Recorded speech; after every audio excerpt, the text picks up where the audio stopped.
Welcome to Death and Aliens, an in-depth look at horror and sci-fi TV from two friends who vaguely know what they're doing. I'm Courtney, And I'm MK. and how are ya? Well, I saw two plays in the last 4 days.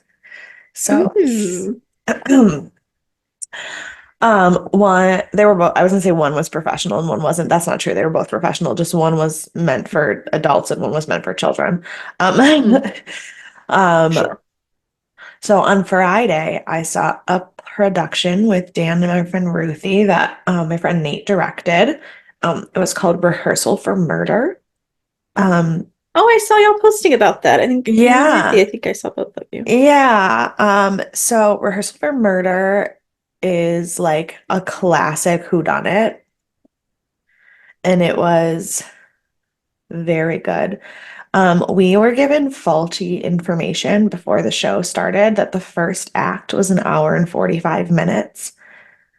Um, Real long for a set. right. Um, but then and then that the intermission was going to be like 15 and then the second act was only going to be 25. And I was like, that feels like poor writing.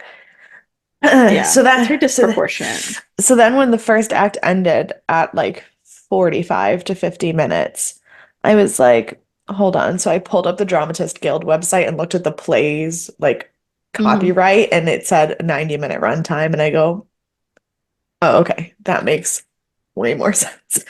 Yeah, yeah. Um, but it was really, really good. And the guy who played the like main character detective-esque role is a local actor that is very, very talented who really stepped it up and it was great.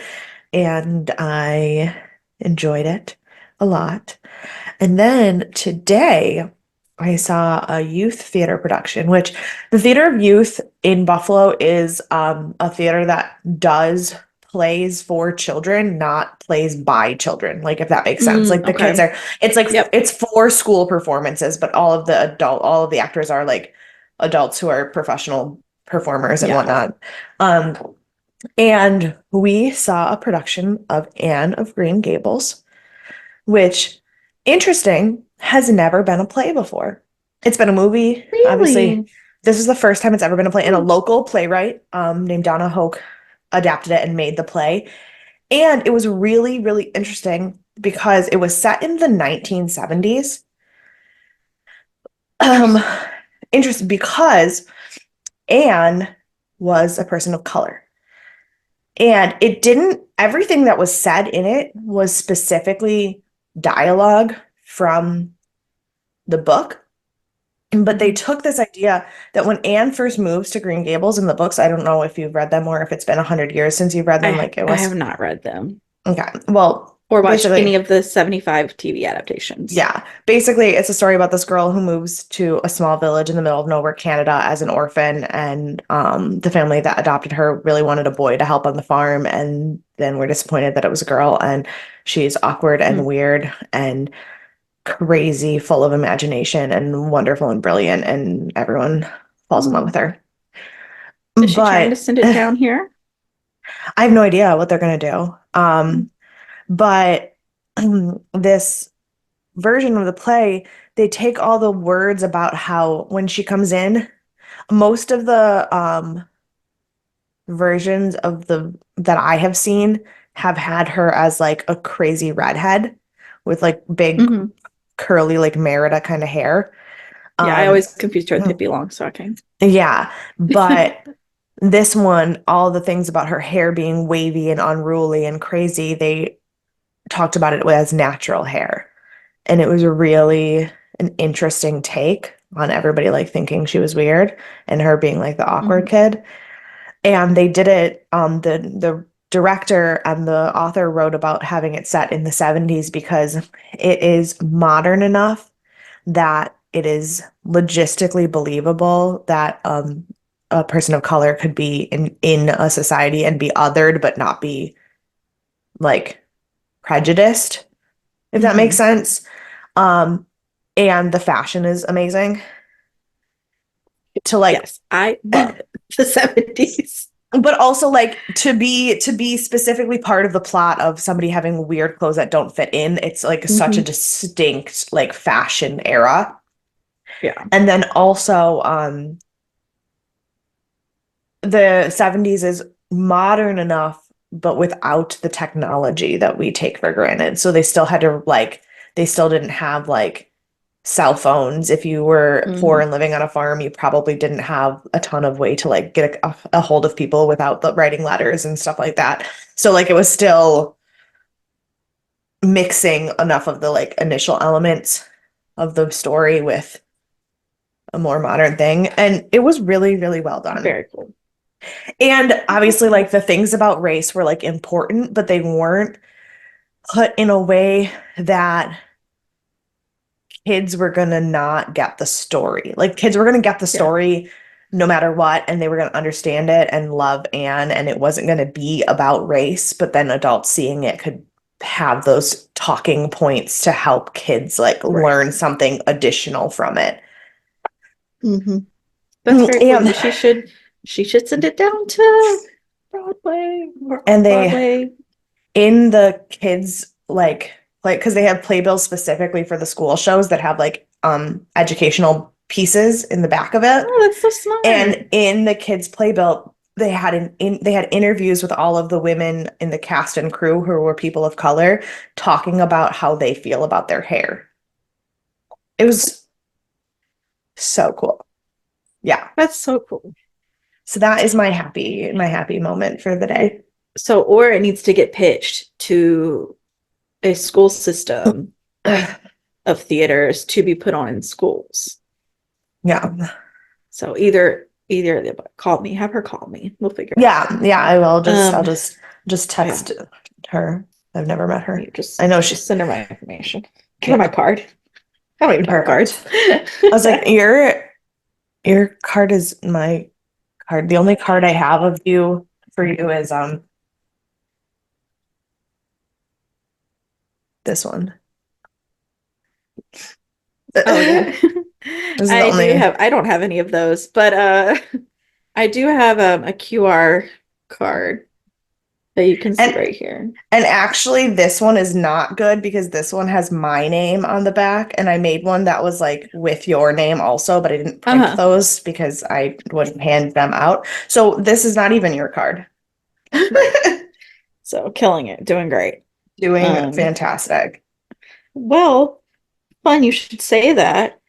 I am going to 2 plays the next 2 days. Oh. So I'm very excited that I'm sleeping all weekend, so don't bother me. I'm just kidding, but not really. I will be sleeping all weekend. Yeah. Yeah. But tomorrow I'm finally going to see A Beautiful Noise that has been open for what, like a year and a half now? Something like that. And we I have been meaning to go to this show for like a year and a half, but me and Caitlin are going to see it tomorrow. And Scott, he got added on last minute, so I forgot. But so we're gonna go to dinner and go see A Beautiful Noise. One of her friends is part of the music crew, technical crew. He's on a crew that works for them. Great. So we're very excited. We're going to do that and hang out, have dinner and stuff. And then Thursday, Noelle's been stage managing a show at New Circle, which I know I've talked about New Circle before because they were next door to Long Room and they put on a lot of like sandbox plays. And so she's been stage managing a show. And so I'm going to see that on Thursday. And we're going to... Is that... No, that's a different day. I was like, is that the day I have training for my event? No, I have training next week. But so everything's fine. But we're gonna do like dinner and go maybe a drink and then go see the show.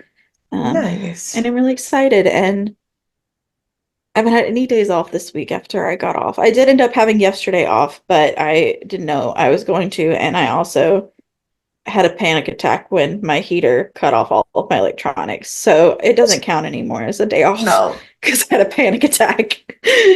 No. Speaking of horror. Yeah, Dan texted me and was like, "What happened to recording?" I go, "Well, I don't have a computer charger and Courtney doesn't have electricity, so that isn't gonna happen tonight." And he goes, "What do you mean she doesn't have electricity?" I mean, she has it now, but like when I texted her, she did it for like 20 minutes and it was a disaster, but we're good now. And he was like, No, "Okay."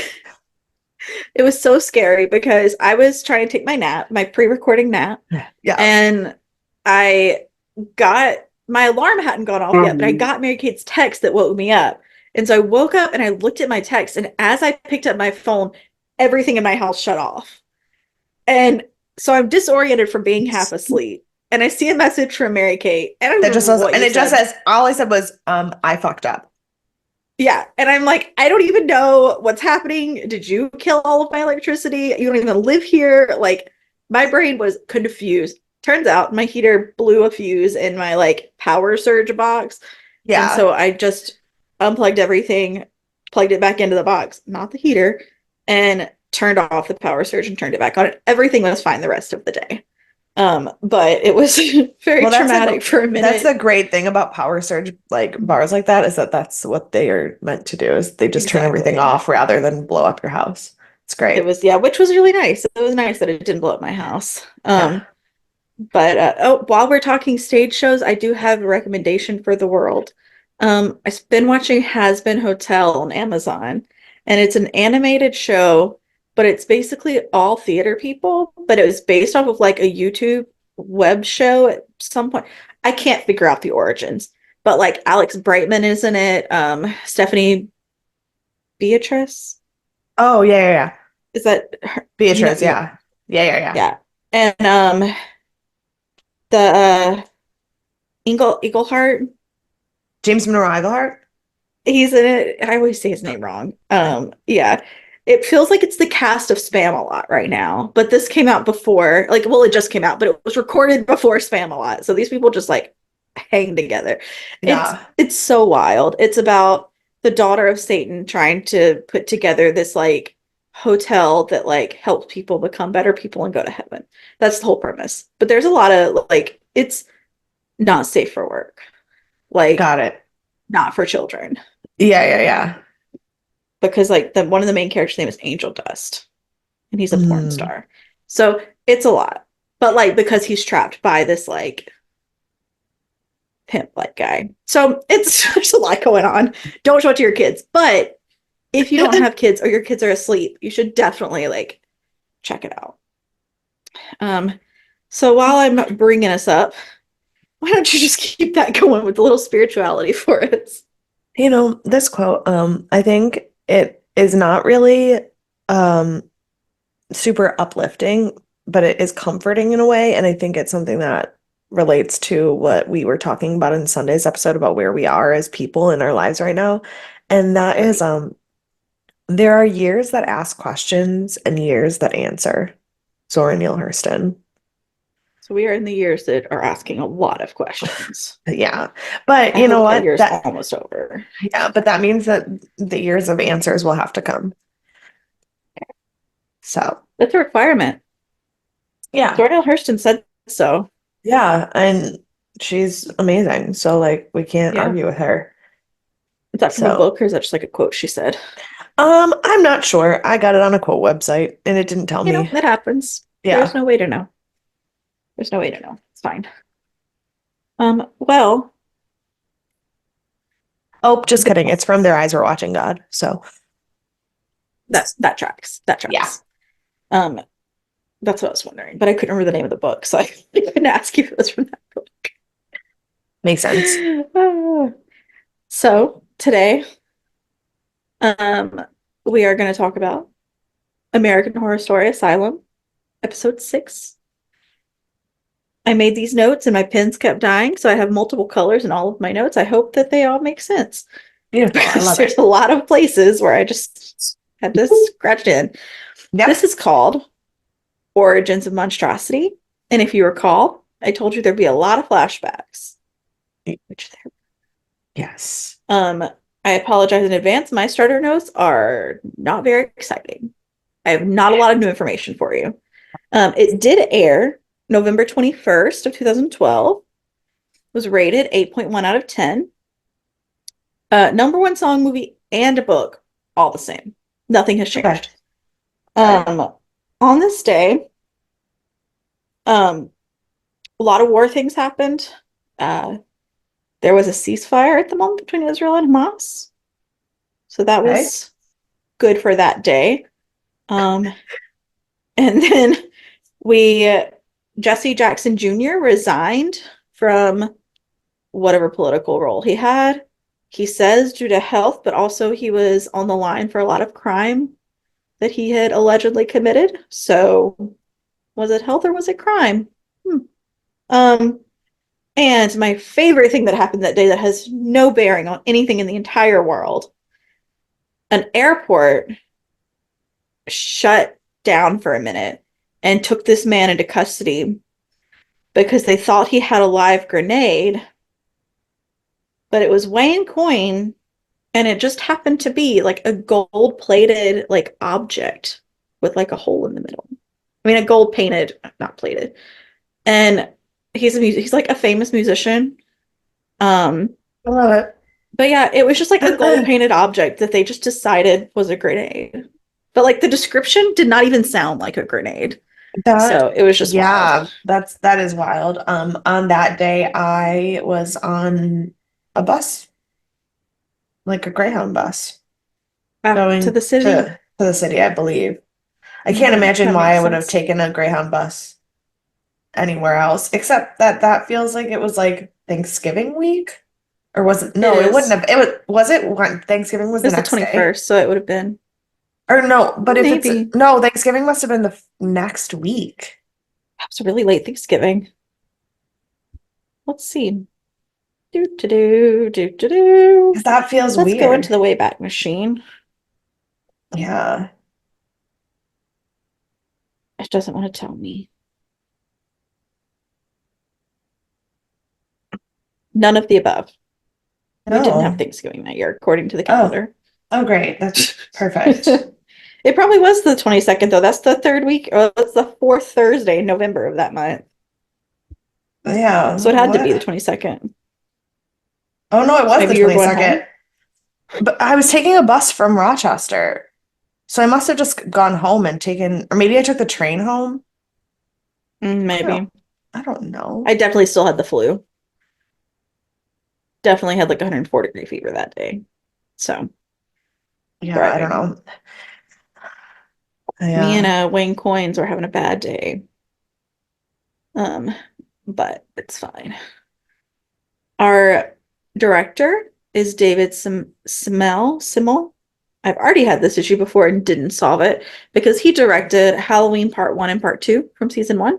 Okay. Um, our writers, Ryan Murphy and Brad Falchuk, still. Our editor, Fabienne Bouvier, I don't know still the why same. for a second I thought anyone other than Ryan Murphy wrote this episode based entirely on just all of Zachary Quinto's dialogue. There was no one else could have Truly, written that. No one truly. else would have written Yeah. that. No, absolutely not. Um, And and then I our don't know that that's a compliment either. Like I'm not 100% I sure think that that's how that's you're meant to feel though. yeah. Like, you know, it's all fair feelings you're having. Our star of the week, mostly guest star, is Jenna Dewan, who plays Teresa Morrison. She is, if you don't know her, known for Step Up, obviously. Take the Obviously. Lead, Tamara in 10 Years. Um, she did a lot of tours with a lot of famous people as a dancer, which is how she got into all of this. Some of her more notable tours were We Invented the Remix, which was with P. Diddy, and All For You, which was with Janet Jackson. Those were both world tours. Yeah. But she's danced for a lot of people. And my other fun fact about her was one I did not know. She was supposed to be in the 2007 remake of Revenge of the Nerds with Adam Brody, but like 3 weeks in, it got canceled. It never happened. So, but that would have been an interesting choice. I just, Yeah. I knew that she was with someone else, now that her and Channing Tatum are divorced and she's Hmm. pregnant right now. And like Hmm. all of these are facts that I knew, but my brain like didn't put any information behind the name of the guy that she's with. And I just looked him up and I am actually obsessed Who is it? I because didn't look him up. his name is Steve Kazee. Um, Hmm. and he has done a lot of acting, mostly Broadway. But Oh, that's why I don't know him then. most important Broadway role is that he is Guy, or the original Guy in the Broadway production of Once, um, I still haven't which seen once. which is my favorite musical. Hmm. And I have cried to his voice more times than I can tell you. Um, and so of course Jenna Dewan is having his baby. Like, why wouldn't that be Yeah. who she's with? He played Sir Lancelot in the first iteration of Spamalot on Broadway, the Mhm. one in Yeah. 2006. Yeah. Um, yeah, how fun. How fun. Yeah, I just didn't really look too far into him because I didn't know him. No, Um, I just but that's remembered very seeing exciting. something recently about her, and it was because she showed off her baby bump in a Oh, right, yes. red carpet Hmm. dress. And then I was like, great, she's with, obviously she's pregnant. That means she's with somebody. With a person, yeah. Yeah. And so then I looked him up and I go, oh my God, she's engaged to Steve Kazee. How did I never figure that out before? It's You fine. know, I said it's very new. They've been together for 4 years now. It's Yeah. probably new. No, But more. They've been together since 2018, so that is 6 years now oh, I because thought it that's was my math. 2020. Nope. Hmm, I just read the wrong dates. It's fine. Yeah, and I like Jenna Dewan. She's very funny, very charismatic. I don't know how I feel about her as an actor. No, She's a little too much as an actor. She's a great dancer. So Step she's Up, she was great because, yeah. first of all of the chemistry was off the charts. So Oh, that's yes. fine. Yeah. And then the dancing, obviously, off the charts. Yeah. Acting, probably wouldn't worry about it, No. you know? Yeah. But I'm with you on that. yeah. But thrilled for her. Thrilled for her, wish her the best. So now let's get started. And we start with a phone call. And Oliver is has called the police to say to go to Briarcliff because there are imposters that are there that have to be taken care of. And we go to Briarcliff with them. We learn we're in the present day, and we go to Briarcliff with them. And all of the bloody faces are strung up from the ceiling. See, as soon as I heard the word imposters, I knew we were in the present day, and then I got pissed off because it was his voice, which means that in the present day he was never caught, and I hate everything. Because where could the show go from here? Because we love a happy ending. We just never get one. No, no, everything's Yeah. awful. So we go to the past. Now we've made it to the past. Um, and there's a small child trying to be admitted to Briarcliff. Her name's Jenny. And her mom is like, you gotta take her. She's gonna do better here. Talking to Sister Jude, she's like, you gotta do this. And Sister Jude's just like, well, let me hear your story. No, No, no plans but to take her, but no, she yeah, because starts, sister just like, you know what I've always wanted? A children's yeah, board. You know what I don't have? A children's board. a So children's sucks to story. suck. Right. Yeah. But the mom then tells the story anyways of how Jenny had one friend who was friends with who no one will be friends with. I've already forgot her name, but it also started with a because I just kept getting their Josie. names confused. It was Josie. Josie. I was like, I kept confusing them in their names.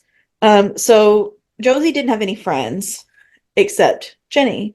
And so her No, mom was I thought it always, was Jenny had no friends. Josie was the only person who would be nice to her because Jenny's a fucking oh, maybe weirdo. it was. I thought it Yeah. was the other way around, but I may have heard it wrong. Again, this is Yeah.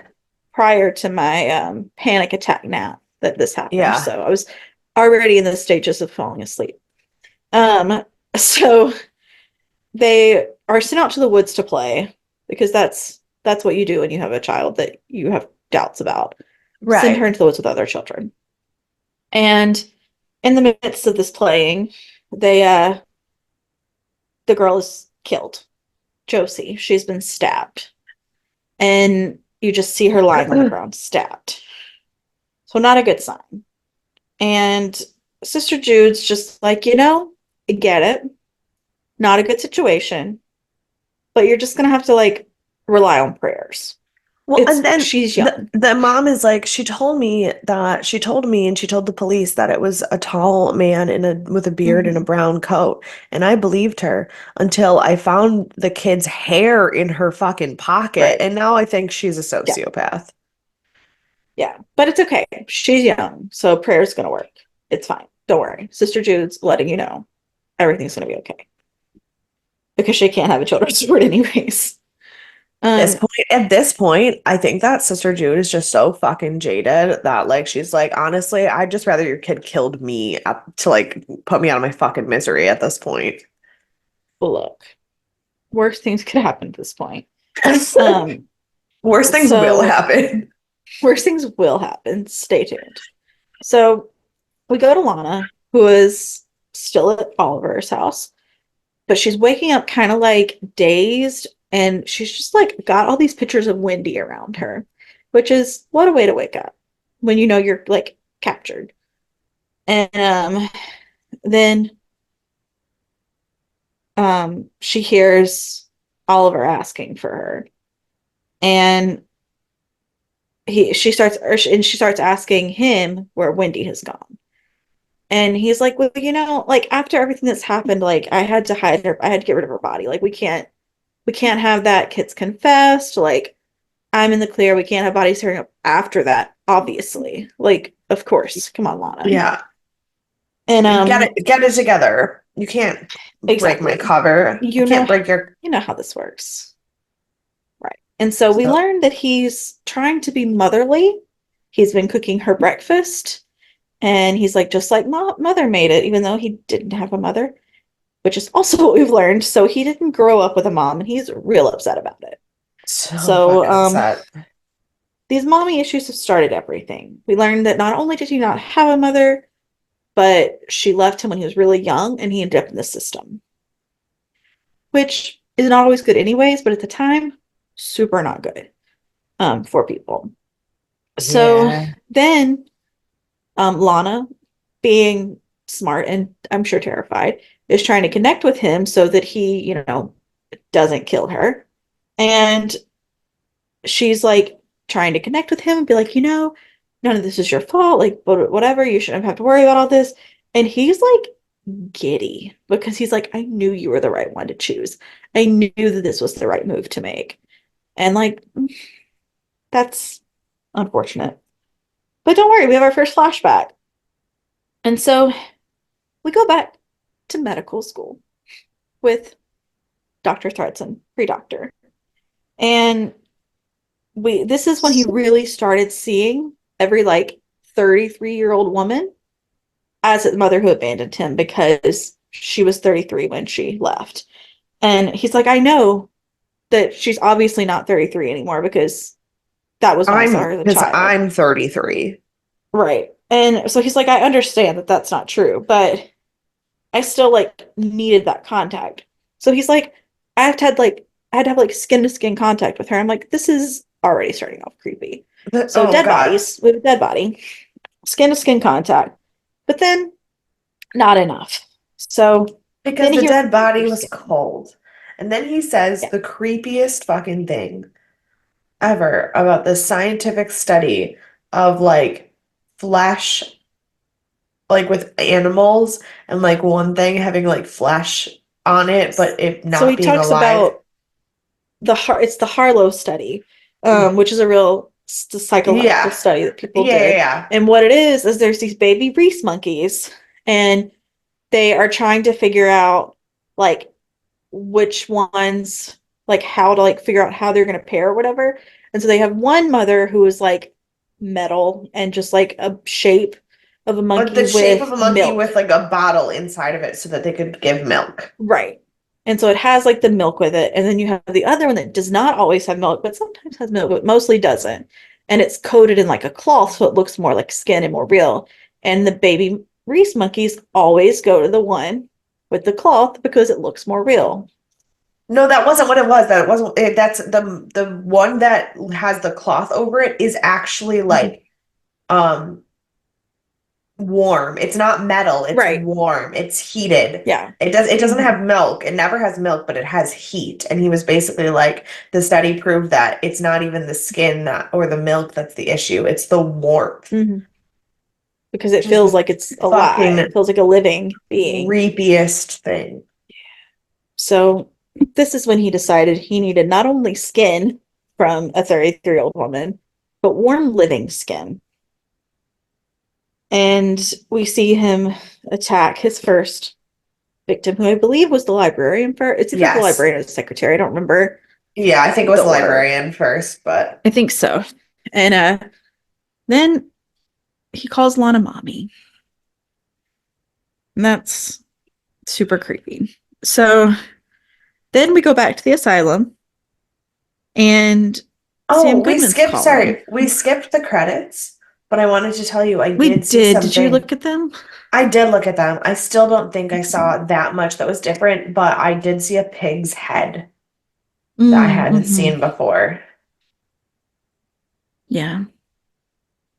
I don't That's know nice. I don't know what that has to do with anything, but I hate it. It's all right. Stay tuned. And Right. just stay tuned, like everyone else. So we're at the asylum and Sam Goodman's calling. So this is the guy, the Nazi hunter guy that Jude went to. And Yeah. he tells Jude that Anne was right. And she's like, no. It turns out it was a misunderstanding. All this. He's like, well, misunderstanding or not. He was like, she might not have been Anne Frank, but she was 100% correct about Hans Gruber. He was like, but everything else was right. And so he tells her, he's like, I don't need like proof from her. He's like, really, all I need is a fingerprint to, make a determination. Yeah. And so she gets off the phone with Sam, and Jenny's just there, just hanging, looking creepy. And turns out that her mother just left her there. And she's like, what are you doing? She's like, my mom left. She just told me to be good. Like, yeah, because her mom knows that she's a fucking murderer. Yeah. So that's not concerning at all. So I mean, Monsignor. Is it a bad parenting choice? Sure. If my child was a sociopathic murderer with no regrets or like remorse whatsoever, and I was genuinely concerned I was next, would I drop them at a mental institution and never turn around? Probably. But also, like, it's this, like, and it's the 60s. Like, you don't really have other options. Yeah. Like, no. Like, even now, I would lock her up somewhere, but like, right. Then that time period with my options of where to lock her up, I can't blame the mom. Someone would take her now and at least like run tests on her. Yeah. So, but they can't even get a children's ward here. So, not a lot of options. Because in the 60s, children couldn't be bad people. They couldn't have anything mentally wrong with them. They were children. No, why would they? Yeah. It's all nurture at that point. They haven't been nurtured yet. So we go to the Monsignor, and it turns out he's been called to the hospital to give last rites for a patient. And he's like asking questions, and everybody's like, we don't know what's wrong. Obviously, she's dying. We tested her. The only thing we can find that's wrong with her, she does have TB.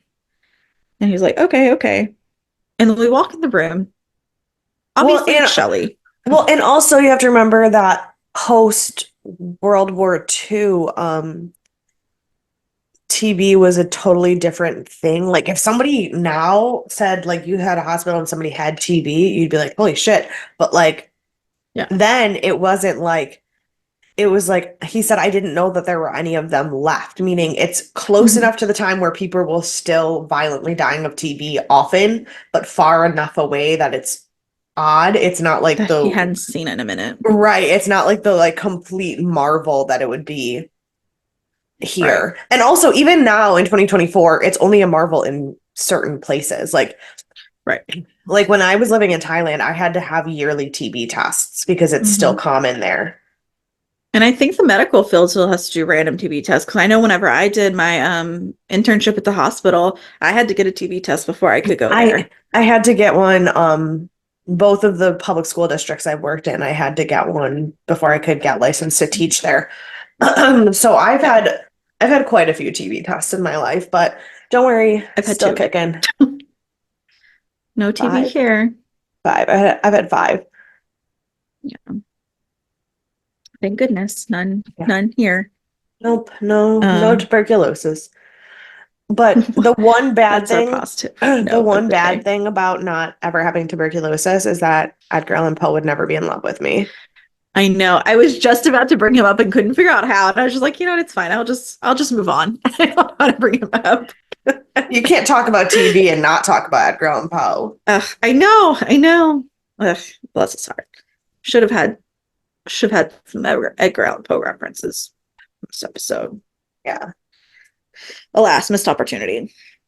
So, as I said, it's Shelley, and of course, Father Tim immediately recognizes her because Yeah. he knows Shelley. Yeah. So then we have another flashback, not as far back this time, but we go to 1962, and Father Tim is buying Briarcliff, Yep. and we learn that Arden has already been there before, and he was the like former tuberculosis ward head Yeah. Yeah. doctor. I don't know what they're called, but he was like the head of the TB ward. And so he's talking, and he's very animatedly telling Father Tim about all of this, and he's like, oh well, how do what do you do? This must be a lot of bodies to like report and bury. And he's like, oh, we get rid of our own bodies. And I was like, red flag number one. We Uh-huh. didn't have it before. And he's saying like that he's been able to do all of these like tests that you'd never be able to do before. And Father Tim is visibly uncertain about what's going on, which is the correct response. And Right. he's like, it's fine. We're clearing out TB, like things are moving on. We're gonna do this. And Arden starts getting upset, but he's trying not to be too upset. But he's getting upset, and he's like, Yeah. I'm gonna have to stop my clinical trials. He's like, I was getting really far in the stages, and he's like, the next step would have been human trials. And so he's making his whole case. We don't really see Father Tim respond here because we jump right back into present, the present past, and he is. It's very clear. You don't need to see Father Tim's response to be very aware that Mhm, Father Tim was like, sure, why not? Because right. that's where we're at now. Yeah. And we come back with, I thought this was good. Switch in like editing, switch into this present part Yeah. where Father Tim has strangled Shelley. But it's clear it was to put her out of her misery, not Oh in a yeah, malicious no. way. He So, that poor well, because also I think he realizes that whatever the fuck Arden did to her, she's not dying. Like she's limbless, covered in boils and disgusting, and she's not dying. And he's like, there's yeah. nothing I can do for this poor girl except for to oh. Yeah. Help her out. Yeah. But, Well, and because if anybody else dug into it anymore, he'd mhm. be fucked. So like Yeah. it was both good and bad that that was the choice he made. But it was also like kind of the only one he had. Like, I I know. get it. Oh I yeah. get it. And he Oh knew as soon yeah. as he heard TB, he knew it was Arden. So, like, Oh yeah. and as we see, he immediately goes straight to Arden afterward.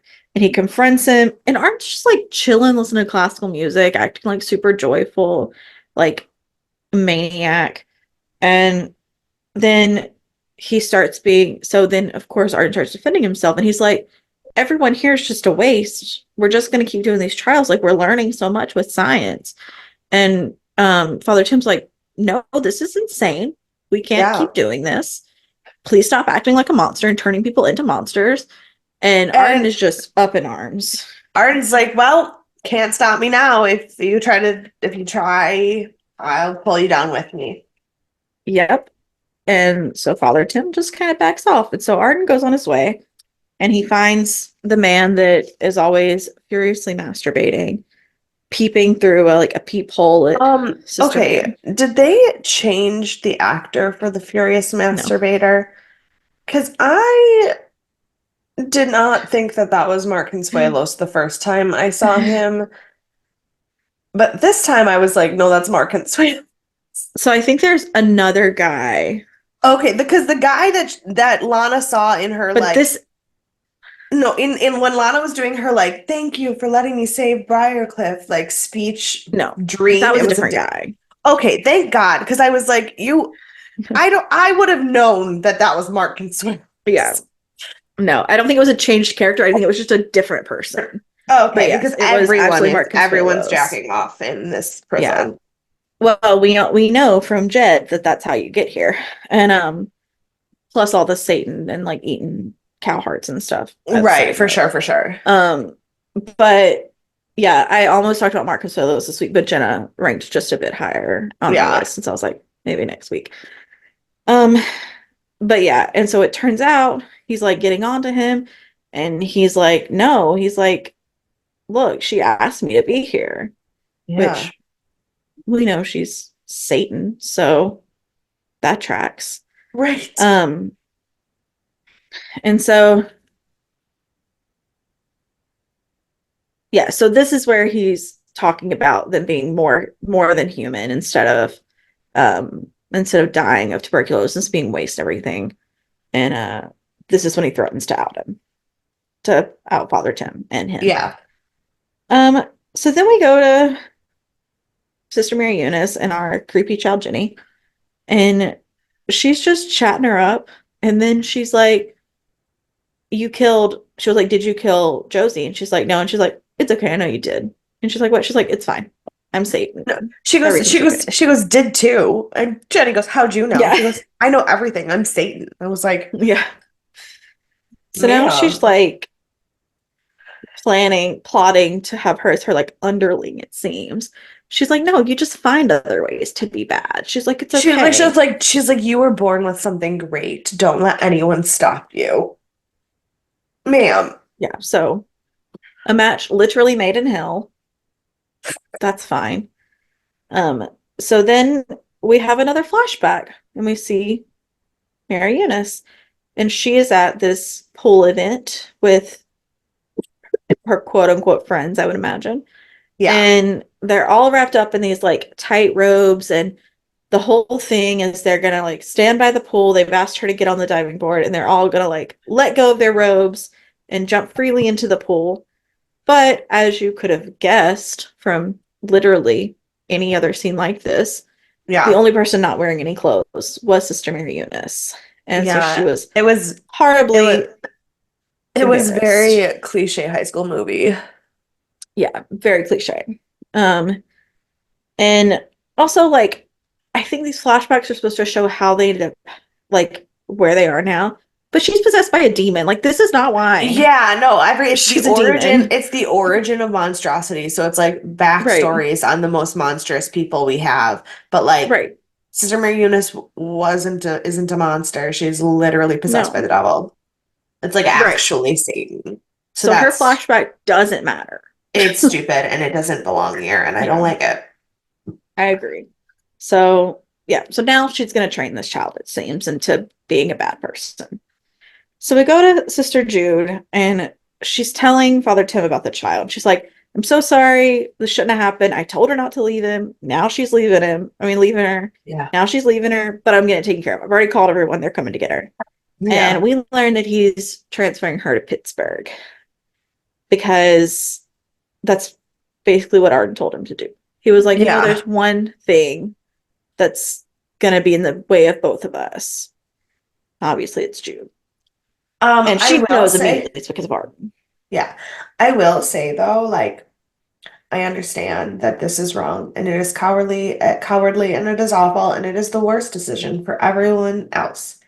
But do I think it is a better place for Sister Jude? Oh my God, million times. Sister Jude living in Pittsburgh at a home for wayward girls who need like something strict to help them get back on their feet, but Mhm. like the potential to like know that there's life after their bullshit. and to be away from like Arden. versus a fucking literal psych ward with everybody who is crazy and a Nazi. Yeah, I'm taking the girl the wayward girls home she every time. absolutely, she is not in a good place for her. No. Obviously. And it falls right into her skill set. She was a fucking wayward girl herself. Yeah. And she does want to be better. She just, you know, has to deal with Arden and his stupidness and all these people. Like, it's, I mean, yeah, everyone's responsible for themselves, but she's been real tested.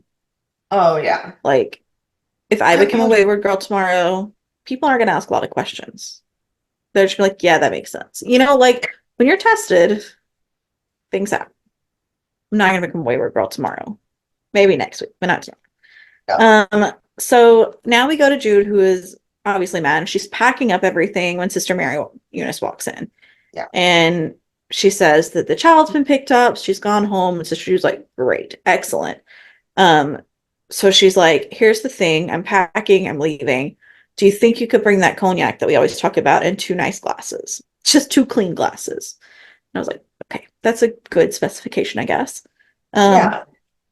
So then we go back to Oliver, and he receives a phone call from Kit, who is very upset. And he's like, you told me that you were going to take care of everything so I could stay at Briarcliff and I didn't have to go to jail. And he's like, I don't know what you're talking about. You committed all these crimes and you've admitted to it. And he's like, no, you told me to say it. And he's like, no, I told you to say what you believed. Obviously gaslighting him. The worst. The worst. And I mean, then he just if murdering women and keeping their body parts in your basement wasn't bad enough, now you're gaslighting Kit? Rude. Right.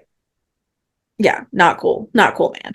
And so then obviously Kit's telling him he's a liar and like yelling at him, and Oliver loses it.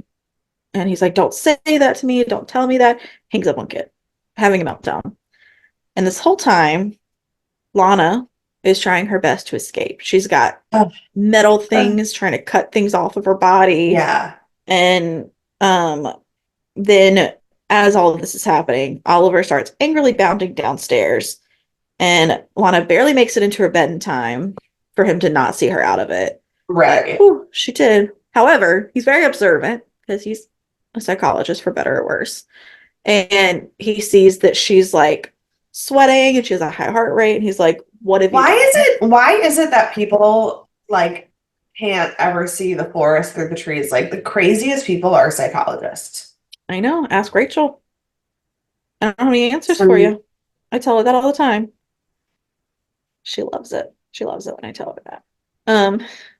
And so, I don't mean you, Rachel. You're not fucking killing people. She's not killing people. Can confirm she's not killing people. I am saying you're crazy, Rachel, with all the love in my heart. But you're not killing people. You shouldn't be like locked up or anything. No. So he's pulling off her covers and he notices her bloody ankle, obviously from where she's been trying to like cut herself out. And so he's like, I can't believe I have to do this. Can't believe I was wrong. And he puts on the bloody face, which is the most horrid thing I've ever seen. And I know we've seen it like 15 times now. It never gets better. No. It's terrible every time. Every single time. So we go over to Sister Mary Eunice, who is dancing around in her red lingerie. As Sister Jude, because we learn when Goodman calls, she pretends to be her. Yeah. Not a good sign. Not a good sign. No. So we go back to Jude and Arden, who turns out she got the cognac to bring to him. And she tells him she wants to toast him being right. She's like, I don't like being proven wrong. I don't like losing. She's like, but I know how to celebrate like with the person who was correct or whatever. I don't know. Something where she's basically like, you won, I lost. Yeah. And I'm a bigger person. So he immediately thought she was going to poison him, which like fair. I would have poisoned him. So good assumption. But she drinks with him, even though she's supposed to be sober. But I mean, at this point, who really cares anymore? Well, because he's like, you won't. He was like, you're trying to poison me because you don't drink, so you can get away with it. So she basically like has just enough to prove that it's just cognac. Like she's like, Yeah. Right. I'm doing this for the children. And yeah. And it turns out that she's not trying to poison him. She's just trying to get his fingerprint. Yeah, that's why the Dun, dun, glasses had to be dun. clean. Yep. Yep. So then we go to Sam Goodman's, and Sister Mary Eunice shows up. And then we have a brief commercial break. And we come back, and Sister Jude is showing up. And his phone. You meant just where a commercial was supposed to be. Yeah. Oh, I was like, I had a commercial break, I think, but I was like, I don't remember. But it is where a commercial comes. Oh, because I have Hulu Premium, so I don't have commercials. So I was very Oh, confused I by see. that. No. Like an actual, like our life, real life commercial. Like a live commercial. Like if this would have been Yeah. on air on FX, there was a commercial at this time. Got it. For the drama. Yeah. Yeah. Of course. Yeah. So she walks in and his phone is just like ringing off the hook. So she answers it because that's what you do. You walk into someone's house and you answer their phone. Why not? Yeah. No one's on the phone. There is no voices, there's no breathing, no nothing. But we know because we can see in the mirror. Oh my God, that was a really good shot. That was a really good shot because I also almost missed it. And yeah, me too. It was because you see Goodman's body in the mirror, and then you hear him like move or something a little bit, or like whine or something, and she turns around and obviously sees his body on the floor, and he's dying. He's been stabbed, and he just keeps saying, and none did this, and none did this, and finally she gets the word none, and he starts saying, one of yours. And so we're back at the asylum, and Mary Eunice has collected evidence from Sam and brings it back to Art. And she's like, here's everything. I know who you are. Starts calling him Hans. Doesn't like that. Not does not like that. He's not happy about that at all. But she's like, yeah, I found all the evidence. I've removed it. Here it is. And she tells him that Sister Jude was that close to getting it. Yeah. And he's like, oh, great. So you got all of it? She's like, no. She's like, this is a lot of it, but I kept some of it in case you also try to screw me over. Insurance purposes. Yeah. She's like, just in case I need it. And so then Arden is like losing it, and he's like, I'm not a monster, I'm a visionary. Bro, you are a monster and not a visionary. Correct. And he's like, he's talking about how like lonely it is in this life. He's like, I'm trying to do the advancement of science. You're just killing people. And he's like, this is all really necessary for human development. And he's like, it's super lonely. And she's like, well, you don't have to be lonely. I'm here. She's like, hello. And he's like, well, you don't even love me. Why are you protecting me? And she's like, and then she's like, because I see like great things. Like she's got obviously big plans for him. Well, but then she says, I don't know the order of the things that she says, but she basically is like, all you have to do is give me your entire soul. And I was like, that is not the nun talking. That is the devil. The devil just asked you for your entire soul and you're going to give it to him. Mm-hmm. Bad choices all around. You don't feel like you really have a soul to give, but now you're going to be like real off the charts, not a soul. So then we pop back over to Ginny, who's now murdered her entire family. Both of her siblings, her mother, her father, and she again blames the brown jacket man. But she has all of the hair from all of her family members. Let me say, here's the thing. Do I think that she absolutely killed all of them? Yes. Do I also weirdly think somehow this brown jacket man is going to be a real person? Also, yes. Well, because fuck the show. Spoiler alert, he's not. But I will give you a trivia reason as to why. Okay. When we get there. So then we go back to Oliver, who is now explaining this whole skinning thing to Lana. And he's like, don't scream, don't be scared. I mean, I know you're going to, everyone does, But really, after the first cut, you go into shock and you don't feel anything after. No big deal. NBD. And so that's cool. And then we learned that not only did he like decide she was the one at Briarcliff, he knew her before Briarcliff. And Yeah. another flashback. So we go to a flashback when Kit's being brought into the police station at Briarcliff. I don't actually know. I didn't see where it was at. I think Briarcliff. And Oh, it was definitely so at they're the police bringing station when they first brought him in for gotcha, interviews. gotcha. Because there was all And so there was multiple reporters there and whatnot. yeah, there were a ton of reporters there. So Lana has inserted herself into the story so she can write it. And he's coming through and she's talking about how she's like, everyone's not just born this way. She's like, something has happened. Like everyone was an innocent child at first. So something must have happened. We need to get the real story. And so Yeah. he hears her talking about this. And he's like, oh, someone would think I'm not a monster. Great. Let's steal her, I guess. And so he starts cutting her clothes off and because he's disappointed that she's not as the way he thought she was.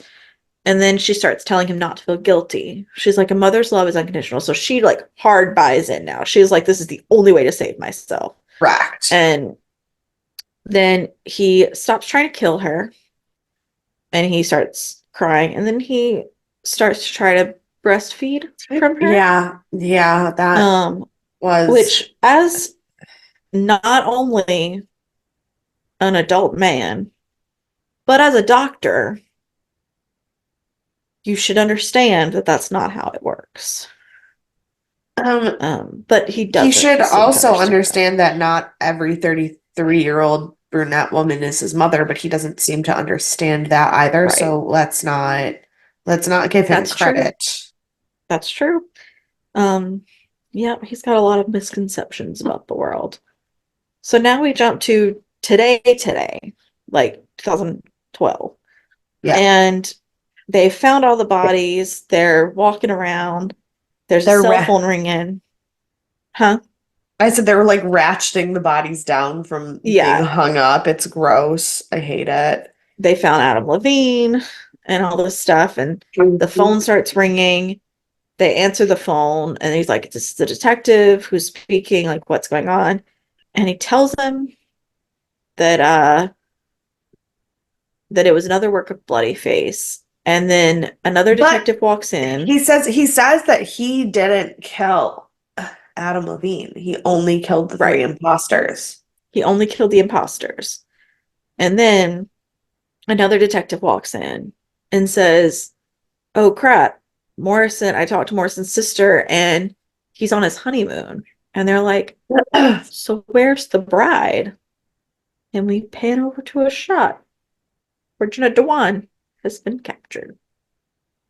And an older but still creepy Oliver Thredson is now pacing around her body. Yeah. So that's our episode. Do you have some thoughts and feelings?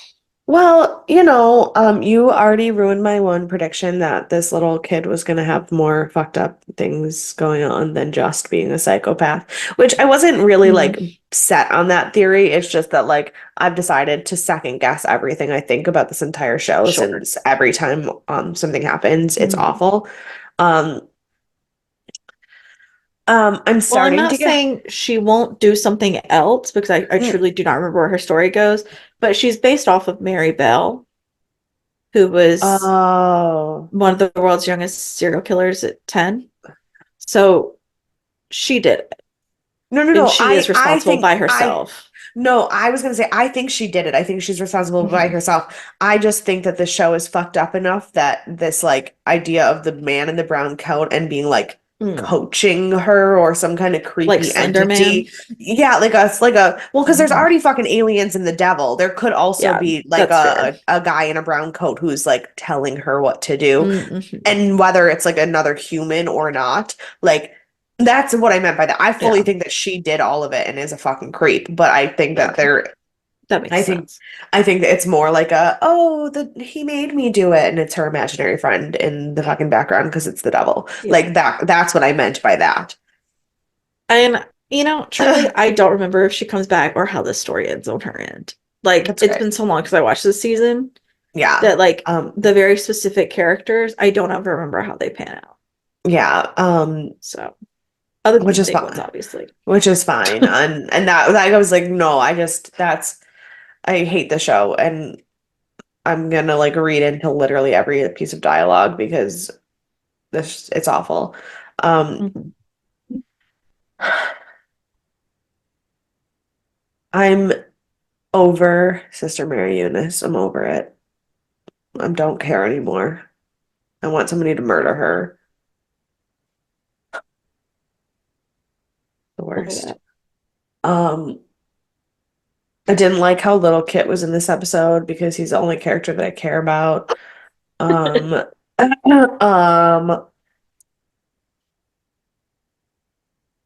I don't think Lana's gonna survive this season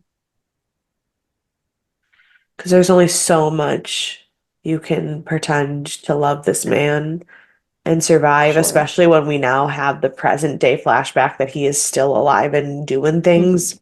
That's not a good look. And this is Um, episode 6 of 13. So, like, yeah. yeah, So if he's still alive in the present, something's gonna happen to her. She's not gonna make it another seven sure. episodes. Plus Um, 60 years. Yeah. right. Oh, I Um, guess we're in like 70 now, 69, 70. So it's like 55 years. yeah, but still, 55 years later, Mhm. he's still trying to murder 33-year-old women to find his mother. So Right. like the fuck. Yeah. That's a Um, fair assumption. in my imaginary world, that is not at all what is going to happen in this show. I want Sister Jude to go off to Pittsburgh and successfully run a home and save a bunch of teenage girls, and help them be better teen moms and just have that one slight piece of happiness that I will never get. Um, yeah, no, I don't have a lot of predictions. I just hate everyone. Yeah. Yeah, that's fair. That's super fair this season. Um, I have one more trivia piece for you. The scene with Mary Eunice in the pool, while totally unnecessary to Yeah. our story, Yeah. it was a direct homage of Sybil Shepherd's frontal nude scene in the Last Picture Show. That's why I was put in there, was because it was an homage to Sybil Shepherd. I don't know why it needed to be, but that is your trivia for that. Um, I don't care. so yeah. I didn't even look at Goose. I have now jumped away from everything. It is so Dr. Arden quotes Matthew 7:3 to the Monsignor. Yeah, However, that language of the verse is from the NIV version, which wasn't published until 1978. So, perfect. you know, Love that. yeah. But yeah, so who do you want to punch in the face? Everyone. Yeah, I'm gonna go with Dr. Threadston because he gaslight Kit. he's the worst. The Well, and because he worst. tried to like breastfeed off of Lana Sure. and Right, killed a that's not bunch of very innocent good. teenagers and kidnapped Jenna Dewan. Like Hmm. the list could go on, but Yeah, I'm totally particularly fair. angry Totally about the fair. gaslighting Kit. Yeah. Since you punched him, I think I'm gonna go with think I'm just gonna go with Arden. I know it's kind of like a cop out one, but like I just always want to punch him, and he That's didn't fair. get better. Like in his it's not like his flashback, like surprised or anything, or nothing new, monstrosity. Her, Yeah. like I knew everything, but just really want to punch him. So who then is your MVP? Um, Jenny's mom, because she tried to R.I.P. get rid of her. Yeah, yeah, fair, fair. That's a good one. Yeah. Um, so I'm gonna go with Sister Jude. She tried really hard to get that fingerprint for Sam Goodman, and she really all she wants is to get Dr. Arden away from everyone. And she's trying so hard. So bless her heart. Um, Final thoughts? I hate it. Oh, I was going to give you a spoiler. That's what's next. I was like, what do Oh, I do yeah. next in this podcast? Let's see. Let's see what it is. Can't wait. Doo -doo -doo.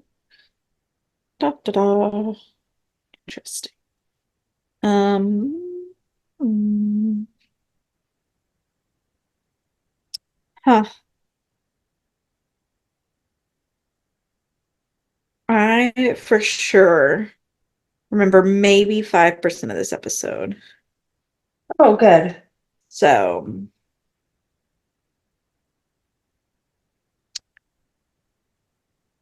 so it looks like an emotional roller coaster. Um, this is like the season that I remember the least out of all the seasons, I think. So that's not That's helpful for fair. anyone, That's but fair. it is what it is. So, Yeah, yeah. no, Ruthie told me So it's her favorite. The other can't day, wait. Ruthie told me it's her favorite season, and I was like, I'm so sorry. Don't listen to the podcast then because I fucking hate it. Everyone, I it's mean, like so many people's favorite, and I don't get it. Like, it's fine, to but be fair, the only thing I have to compare it to is Murder House right now, and I get that. sure. And I But don't. I've seen them all. I can compare it to so many more, but I don't know. I'm sure I'll What? hate one of them more. I'm sure you will. You definitely will. I I definitely mean, don't hate it the most. It's just I not my mean, favorite. Kim Kardashian's in the newest one, so like that automatically. That one's actually not terrible. But I also, that was the one I read the book for before it started. Oh, right, right, right. And I'm very interested. I have some opinions, but otherwise, I'm very interested with how they're doing. And I'm very angry at them right now because if you recall, they split the season up into two productions. Yes. And so we haven't gotten the second half yet. But Heavens. it is, I mean, it's it's got Matt Shushkri in it. And I love it. Yes. So, you Yes. know. So if you want to talk to us about any of these people or any of the seasons, you can email us. Or about the No fact that spoilers. Mary Bell is no longer in prison and has a lifelong court order to hide Oh, her right. to make her anonymous so that no one will ever know that it's her. And she fully admits that she did in fact kill those kids and does feel bad about it and that but it was all due to being abused as a child. And while it doesn't excuse Mhm. her, like, and she has never done anything since then, and that is like fucking bonkers to me. Canada, man. Canada. She's in Wasn't she the England, not Canadian one? Canada. No, Who's she was the in England. Canadian one they just got released? Oh, I don't know. No, but Hmm. she was Okay. released in 2003. The Mary Oh, Bell, someone just got released. no, the Mary Bell, the kid who killed people when she was 10, Yeah, yeah. she did it. She I think I assume strangled. these were the same people. Yeah, no, she was in England. And she Mhm. strangled two preschool boys and then was Yeah. like, yeah, that Mhm. fucking sucks. My Yeah. bad. So we'll talk to you about anything you want, Yeah. as long as it's about serial killers or horror, or sci-fi if it's Sunday. Or Um, myths, just because we're or into myths. that right Just now. email us. I don't know. You can email us deathandaliens@gmail.com. You can find us on all of the social media at Death and Aliens. You can find me at CE Cloud 13. You can follow me everywhere at EMKAY_superstar. We'll see you on Sci-Fi Sunday. Bye.